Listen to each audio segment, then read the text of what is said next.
Prisión sin fin. En el reclusorio norte, en la Ciudad de México, el exgobernador de Veracruz, Javier Duarte, volvió a sentarse frente a un juez y salió diciendo algo que pesa. La instrucción es que no salga de la cárcel. Y no es una frase menor. Está por cumplir su sentencia anterior y de pronto aparece una nueva acusación por peculado. ¿Coincidencia jurídica o movimiento para cerrar cualquier rendija de salida? Ahí está la pregunta que vuelve a mover el tablero político en Veracruz. La nueva imputación viene de la Fiscalía General de la República y hablan de 38 datos de prueba y de un presunto desvío de 5 millones de pesos destinados a personas con discapacidad. El delito, si se acredita, podría sumar hasta 14 años más. Y mientras eso se discute, la medida cautelar ya hizo efecto. Prisión preventiva justificada y Javier Duarte sigue adentro. Frente al juez Gustavo Aquiles Villaseñor, el exgobernador aseguró que no existe un solo elemento comprobable en su contra. Dice que le están armando carpetas adicionales para evitar que salga, y aquí el punto no es solo jurídico, también es político, porque cuando alguien que ya cumple condena recibe otra acusación justo antes de terminar su pena, inevitablemente se despierta la sospecha pública. Desde Palacio Nacional, la presidenta de México, Claudia Sheinbaum, fue clara. El Ejecutivo no interviene, el caso está en manos de la Fiscalía y del Poder Judicial. Cuando hay una denuncia penal, la Fiscalía abre su carpeta y presenta ante un juez la orden de aprehensión, en su caso, y ya el Poder Judicial tendrá que tomar su decisión. En lo personal, Claudia Sheinbaum calificó los presuntos desvíos como fraude y delito. Mi opinión, pues obviamente es que es un fraude y un delito. Y aprovechó para recordar viejos esquemas de manejo de recursos federales que, según su visión, permitieron abusos en distintos estados, incluido Veracruz. Antes no había, con el famoso seguro popular que tanto defienden, se daba el dinero a los estados y los estados compraban los medicamentos. Y se llegaron a dar casos como este de Veracruz. El dinero señalado habría salido de fondos federales para salud y apoyo a personas con discapacidad. Ese detalle es el que más indigna, porque toca una fibra social delicada. Si la Fiscalía logra sostener la acusación, el panorama legal de Javier Duarte se complica seriamente. Si no, quedará la narrativa de que se intentó frenar su salida con un nuevo proceso legal. Vamos a ver qué sucede en esta situación, porque en Veracruz el nombre de Javier Duarte sigue siendo sinónimo, pues, de muchas notas alrededor de los distintos medios informativos, pero también de un capítulo que parecía cerrado. La justicia dirá si esta nueva causa es sólida o si confirma la percepción de que nadie quiere verlo fuera. Lo cierto es que otra vez el pasado político del estado regresa al presente. Y no en silencio. ¿Cansados de las mismas noticias de siempre? Con los mismos de siempre. Aquí lo contamos sin rollos, directo y diferente. Dale click a la campanita, suscríbete y entérate de lo que de verdad está pasando en Veracruz y en la política. Noticias locales. El elefante blanco de Cuitláhuac. En Jalapa, la capital que apostó casi 1,000 millones de pesos por un recinto de primer nivel, hoy no tiene equipo profesional que lo use. El Nido del Halcón quedó fuera del calendario de la Liga Nacional de Básquetbol Profesional para la próxima temporada. Y cuando un estadio nuevo se queda sin liga, la palabra que empieza a sonar es incómoda. Elefante blanco. No por lo que se prometió, sino por lo que hoy no está pasando dentro. La decisión la anunció el presidente de la liga, Sergio Ganem Velázquez, al presentar la lista de equipos participantes, y Jalapa no apareció. Eso deja en pausa el proyecto que impulsó el exgobernador de Veracruz, Cuitláhuac García Jiménez, como emblema deportivo. La idea era clara: casa nueva, equipo fuerte, proyección nacional, pero la cancha hoy está vacía. El problema no parece ser la intención, el tema está en la operación, porque un recinto de esa magnitud necesita calendario, franquicia, patrocinadores y gestión constante. Y si la franquicia no entra en competencia, el edificio se convierte en gasto fijo. Luz, mantenimiento, personal y sin juegos oficiales, el flujo económico prometido simplemente no llega. Y a eso se suma lo que reportó el órgano de fiscalización superior: observaciones por sobrecostos y montos pendientes de aclarar en la construcción. Desde la oposición, voces como la de Ana Rosa Valdés Salazar, diputada del PRI, advierten que el riesgo es evidente. Y cuando digo evidente, es más allá del discurso partidista. La pregunta es muy práctica: ¿quién va a usar el inmueble mientras no haya liga? La liga dejó abierta la puerta a un posible regreso en la siguiente temporada. Es decir, no está cancelado el proyecto, pero sí está en pausa. Y una pausa en política pública cuesta. ¿Por qué? Porque el recinto tiene capacidad, tiene diseño multifuncional y tiene potencial. Las ganas están, pero lo que no termina de cuajar es la maquinaria que lo mantenga vivo. Jalapa no necesitaba solamente una obra grande, igual que el puerto de Veracruz con el estadio Luis Pirata Fuente.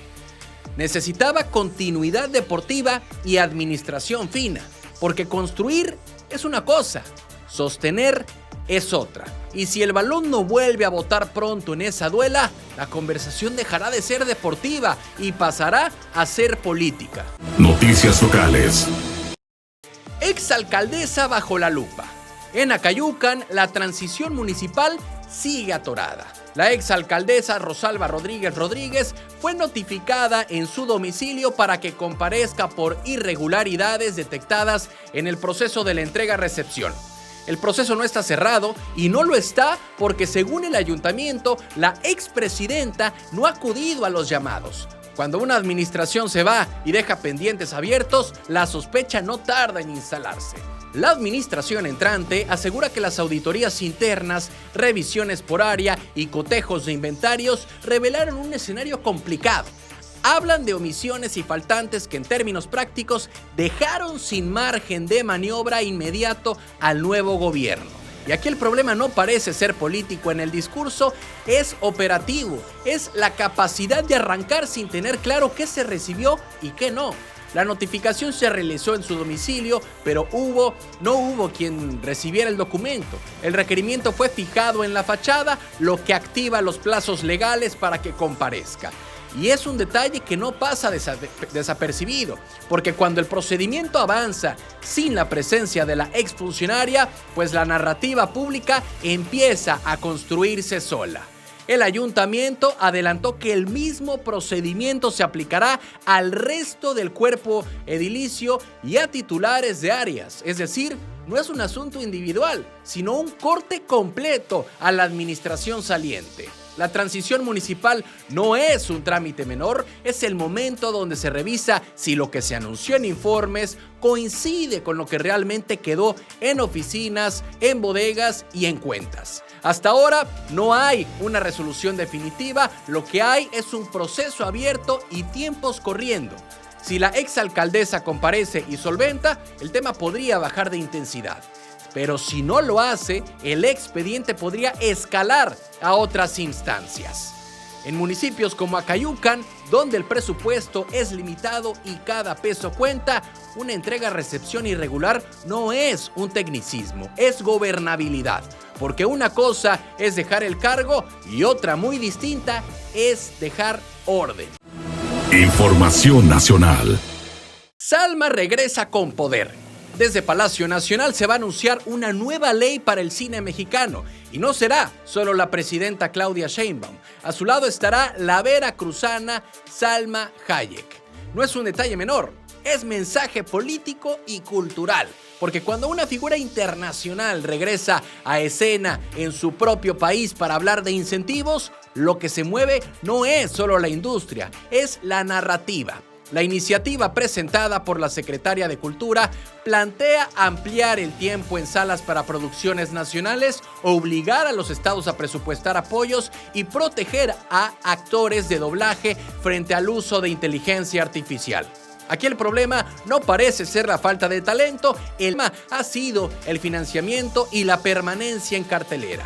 Películas que duran poco, producciones que no alcanzan recuperación, pero la intención ahora es cambiar esa inercia. Claudia Sheinbaum fue muy clara. Invitación a Salma es un reconocimiento. Dice que cuando se conocieron en Veracruz, la actriz insistió en generar incentivos para que más producciones se hagan en México, y no es menor que la presión venga desde dentro del propio gremio, no desde la oposición, no desde el reclamo político, desde la industria misma. La presidenta incluso recordó el impacto cultural de la película sobre Frida Kahlo, protagonizada por la misma Salma Hayek. Un reconocimiento a ella, lo que significa, fíjense, Frida Kahlo hoy es pues un símbolo en el mundo entero. Y en gran parte se debe a la película que hizo ella de Frida. Y ahí está el punto. El cine no solo entretiene, posiciona símbolos. Además, adelantó que la actriz filma otra producción en Veracruz, y eso traducido significa empleo local, derrama económica, ocupación hotelera y movimiento real en la zona. Entonces, el proyecto de ley buscará entrar en vigor próximamente, y aunque todavía falta el debate legislativo, el anuncio ya coloca el tema en agenda nacional.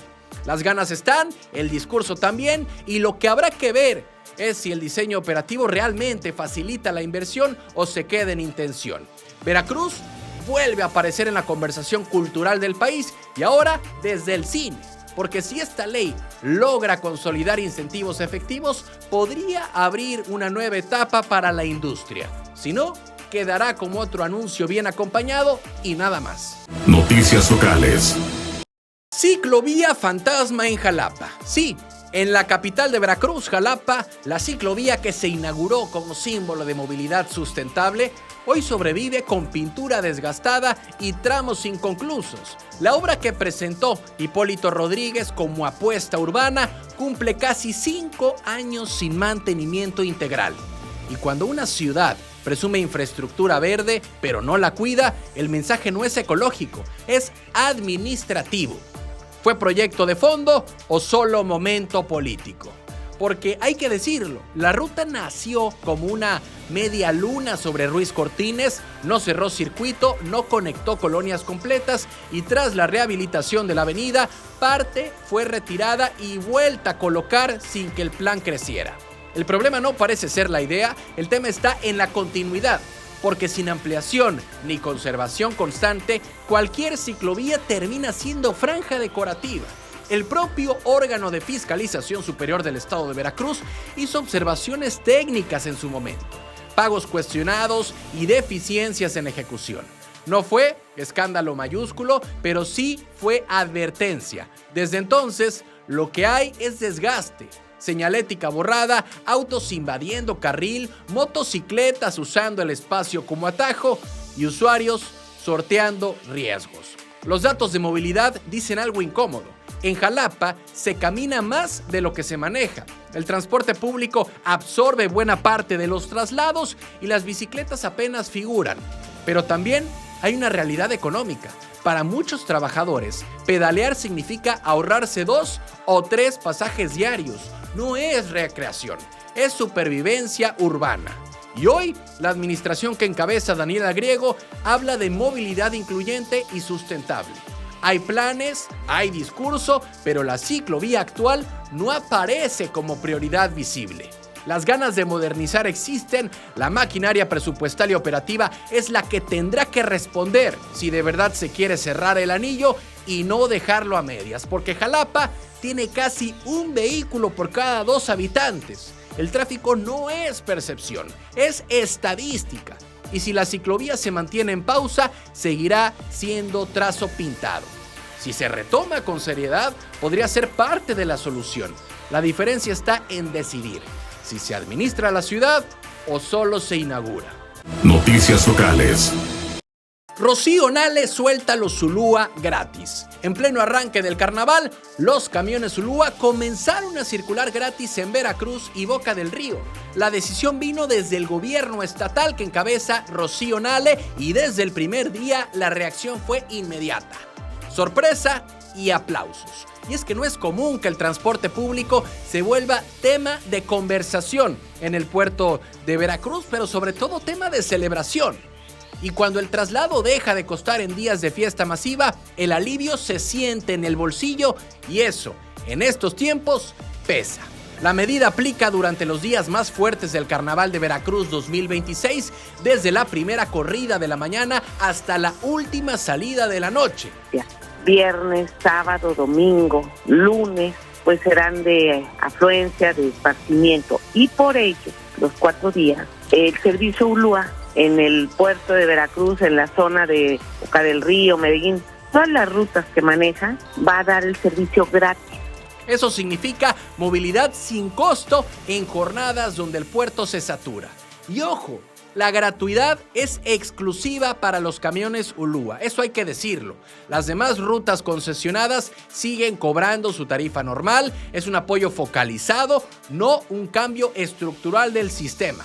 El servicio Ulúa ha sido bien recibido desde su arranque. Unidades nuevas, con clima, limpias y con tarifa fija accesible. En un estado, en una ciudad donde el transporte suele ser motivo de queja, este esquema ha generado percepción positiva en la sociedad. Y aquí el problema no parece ser la intención. El reto siempre está en la operación y en sostener el estándar cuando pasa la euforia inicial.